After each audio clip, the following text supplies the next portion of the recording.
Hai, Assalamualaikum warahmatullahi wabarakatuh dan salam sejahtera.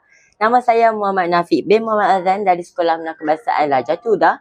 Kod sekolah saya iaitu PA3033.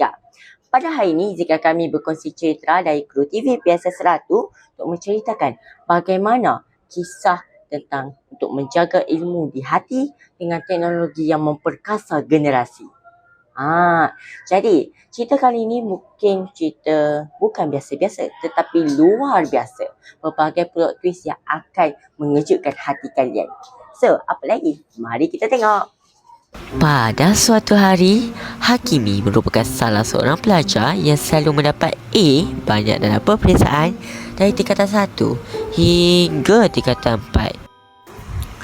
Dia selalu mengambil ilmu yang bukan sahaja untuk otak dia, malah dijadikan sebagai panduan bagi merealisasikan kehidupannya di masa hadapan. Dia tak kena ikut ilmu tau, dia share ilmu kepada kawan-kawan dia. Namun, sejak dia berada di tingkatan 5, kegiatan kecemalangannya dalam bidang akademik menurun kerana bermula di sini ketika dia sedang menyelesaikan kerja khusus.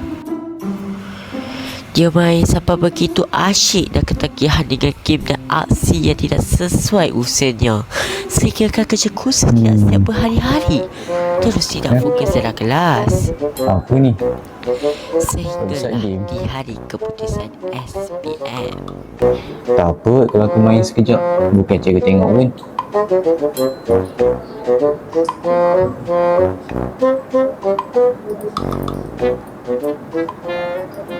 Namun, di dunia imajinasi, Hakimi ketika tertidur di dalam makmal komputer di hari keputusan SPM.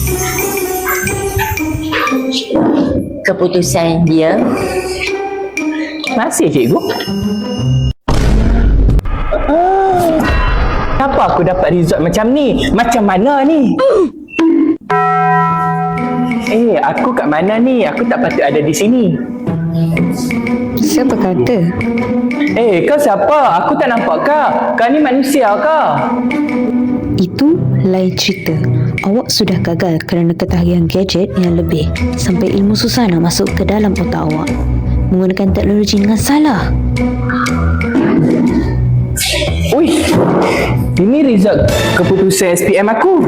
Weh, tangan dari mana Dia bagi 2 result lah, iaitu teruskan hidup dengan ulangkan semula. Yang mana patut saya pilih?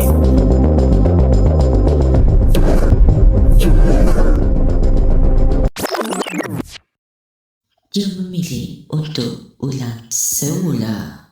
Oleh itu, menggunakanlah teknologi secara bijak, menggunakan ilmu sebaiknya di hati, dan jangan sekali alpa dan sentiasa leka. SPM penentu masa depan anda.